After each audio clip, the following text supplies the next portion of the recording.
As Ukrainian officials clean the country's corruption-scarred tax system, some 30 investigations are underway into numerous phantom firms suspected of squeezing $11 billion out of Kiev's economy.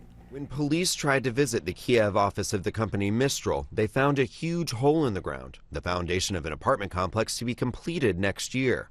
There was no trace of Mistral. Officials tasked with cleaning Ukraine's corruption-scarred tax system believe Mistral may never have existed, along with numerous other phantom firms suspected of squeezing $11 billion from the Ukrainian economy. Some 30 investigations are now underway, and a handful of companies have been raided.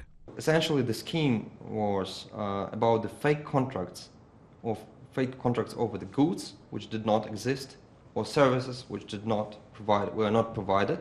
But the country's top tax official says his predecessors were part of the fraud, using a steel soundproof vault to allegedly work out how to divide illicit cash. It was like a pyramid, basically. It was a 6 or 7, between 7 and 9, certified companies who were provided, major services. And then was one company on the top, and this one company on the top were controlled from this office. Outside experts and documents reviewed by the Associated Press echoed this description of a wide-ranging scheme.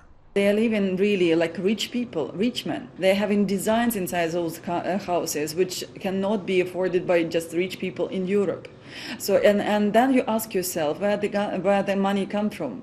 So salaries, no way, because they are really low in poor country with poor budget country. So basically it comes from corruption. Following ousted President Viktor Yanukovych's quick departure, the former Minister of Revenues and Duties, Alexander Klimenko, scuffled with guards at an airport to reach a private plane. Speaking to the AP from an undisclosed location via Skype, Klimenko denied the allegations and called them groundless. Tax fraud has long been a problem in Ukraine, and reforming the country's revenue system is a key challenge faced by the newly elected administration of Petro Poroshenko, who was sworn in on Saturday as president. I call it a national security problem, because if we continue like this,